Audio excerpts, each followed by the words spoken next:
নেতাজি মৃত্যু রহস্যের সঙ্গে ভীষণভাবে জড়িয়ে রয়েছে গুমনামি বাবার নাম।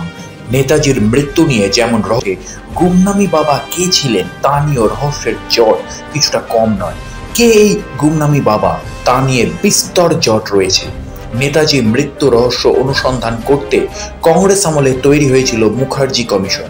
সেই মুখার্জি কমিশনের তদারকিতে এই গুমনামি বাবার ডিএনএ টেস্ট করা হয়েছিল। গুমনামি বাবার মৃত্যুর পরে তার কয়েকটি দাঁত পাওয়া গিয়েছিল রামভবন থেকে। সেই দাঁতের ডিএনএ টেস্ট করার জন্য পাঠানো হয়েছিল ভারত সরকারের CFSL ল্যাবরেটরিতে। সেটি করা হয়েছিল কলকাতায় সেন্ট্রাল ফরেন্সিক সায়েন্স ল্যাবরেটরিতে।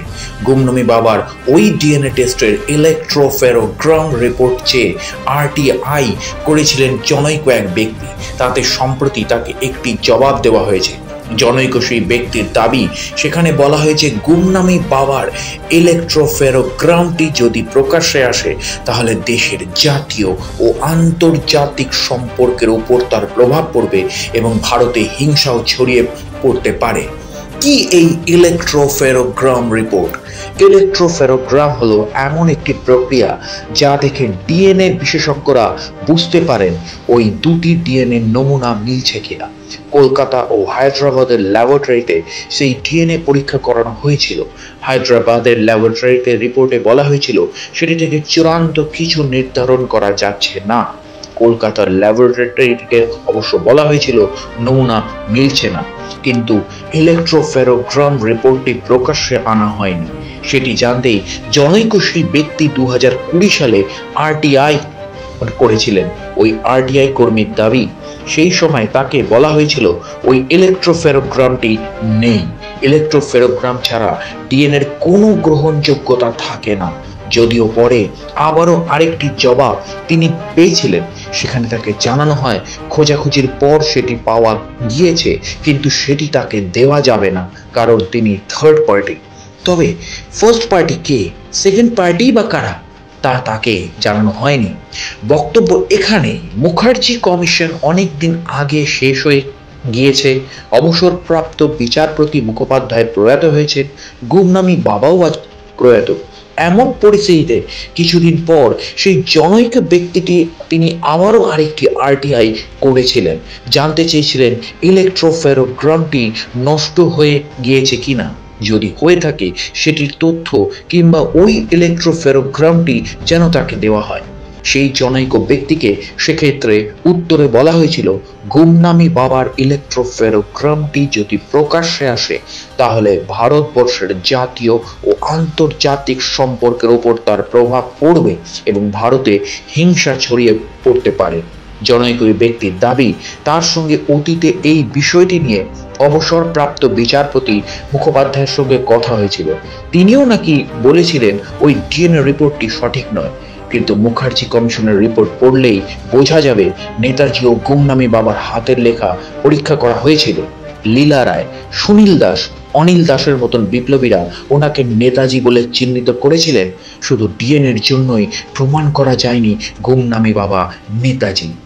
নেতাজি বিষয়ক গবেষক অনুজ ধরের বক্তব্য অনুযায়ী যেটা আমরা জানতে পারি, গুমনামি বাবার বিষয়টি জাস্টিস মুখার্জি খুব গুরুত্ব দিয়ে দেখেছিলেন।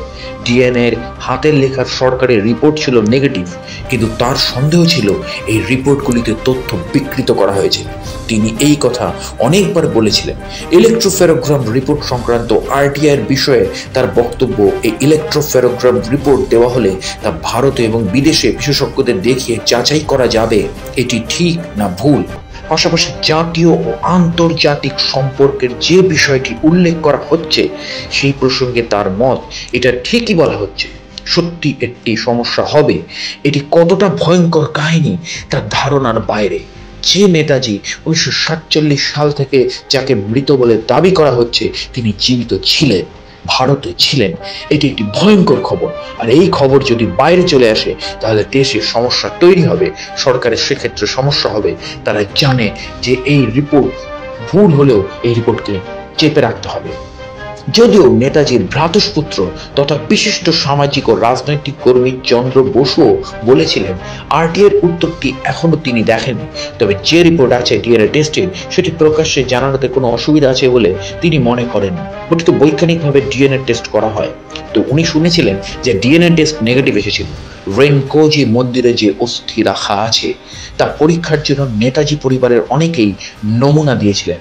গুমনামি বাবার দাঁতের সঙ্গেও ডিএনএ টেস্ট করানো হয়, সেই রিপোর্টটিও নেগেটিভ আসে। নেতাজির সঙ্গে তার কোনো মিল পাওয়া যায়নি, সেটির বৈজ্ঞানিক রিপোর্ট প্রকাশ্যে জানা যেতে পারে। রিপোর্ট তো জানাই আছে নেগেটিভ, তাহলে এই নেগেটিভ কিভাবে এলো তা জানাতে অসম্ভব কথা। এটা সরকারের বলতে পারবে কেন এটি প্রকাশ্যে আনা হচ্ছে না। নেতাজির সঙ্গে গুমনামি বাবার কোনো সম্পর্ক নেই তা জাস্টিস মুখার্জি তার রিপোর্টে উল্লেখ করেছেন।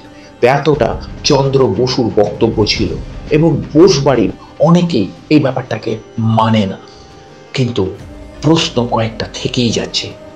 সবটাই কেমন একটা ধোঁয়াশা, আর এই ধোঁয়াশার মাঝে জড়িয়ে আছে দুই সরকারের, দুই জোটের, দুই কিংবদন্তি নেতা নেহেরু এবং প্যাটেলের সাথে নেতাজির সম্পর্কের অতীত ঘাত প্রতিঘাতের কাহিনী। নেহেরু নিয়ে আমার চ্যানেলে সিরিজ চলছে, আরো সিরিজ আরো ভিডিও আসবে। প্যাটেল নিয়ে আসবো খুব শীঘ্রই।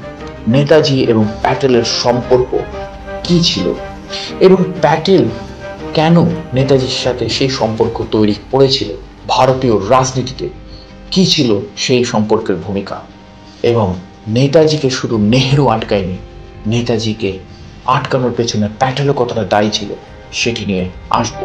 তো অবশ্যই আমার চ্যানেলটি সাবস্ক্রাইব করে বেল আইকনের অল নোটিফিকেশনটি অন করে রাখুন। লাগাতার ইনফরমেটিভ ভিডিও আমি আমার চ্যানেলে নিয়ে আসছি। অবশ্যই সারা পৃথিবীর সমস্ত সাবজেক্টের ইনফরমেটিভ ভিডিও পেতে আমার চ্যানেলের সাথে জড়িয়ে থাকুন। নমস্কার।